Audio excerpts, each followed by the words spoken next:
সে আমাদের সে আমাদের কাউকে ছাড়বে না। এই গ্রামের কেউ বাঁচতে পারবে না। সে সে কাউকে ছাড়বে না।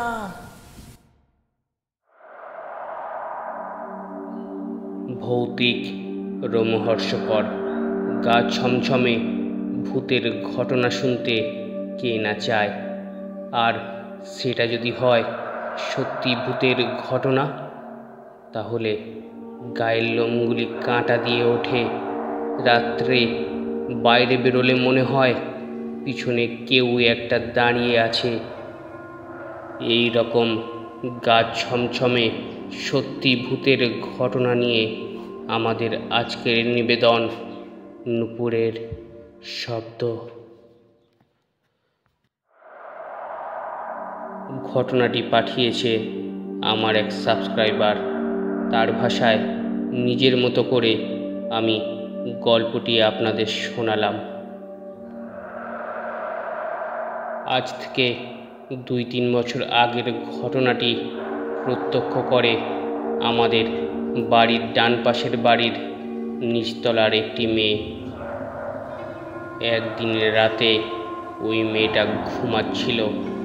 রাত্রে প্রায় 4টের দিকে মেয়েটা একটা মহিলার পায়ের নূপুরের আওয়াজ পায়। নাচিয়েরা পায়ে যে নূপুর পরে সেটা সে পাত্তা দেয় না। ঘটনাটি ভেবেছে ঘুমের মধ্যে কি না কি শুনেছে। এসব ভেবে ঘুমিয়ে পড়ে। পরদিন রাত্রে একই সময় সে আবারও একই আওয়াজ পায়। এবার সে একটু আগ্রহী হয়। রুমের একটা জানালা খুলে সে দেখার চেষ্টা করে ঘটনাটি কি। জানালা খুলতেই তার রুম আলোতে ভরে যায়।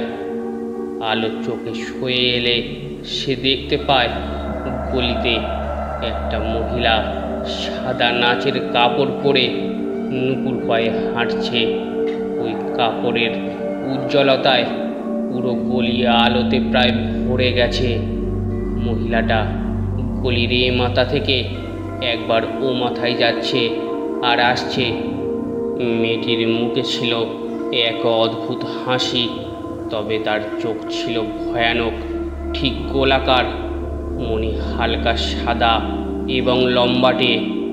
মেয়েটা হঠাৎ করে মহিলাটার চোখের দিকে তাকাতেই সম্মোহিত হয়ে যায়, যেন ওই চোখ তাকে এখনই গিলে খাবে। এভাবে মহিলা এবং মেয়েটা পরস্পরের দিকে তাকিয়ে থাকে। কিছু সময় পর ওই মেয়েটার মা ঘুম থেকে জেগে ওঠে আর মেয়েকে ওভাবে জানালার বাইরে তাকিয়ে থাকতে দেখে। ডাক দেয়, কিন্তু মেয়েটা সম্মোহিত হয়ে থাকে। তখন তার মা তাকে একটা ধাক্কা দেয়। এবার মেয়েটা হকচকিয়ে ওঠে। আবার যখন সে জানালার বাইরে তাকায় তখন মহিলাটা ছিল না। ফজরের আজান শুরু হয়ে গেছে।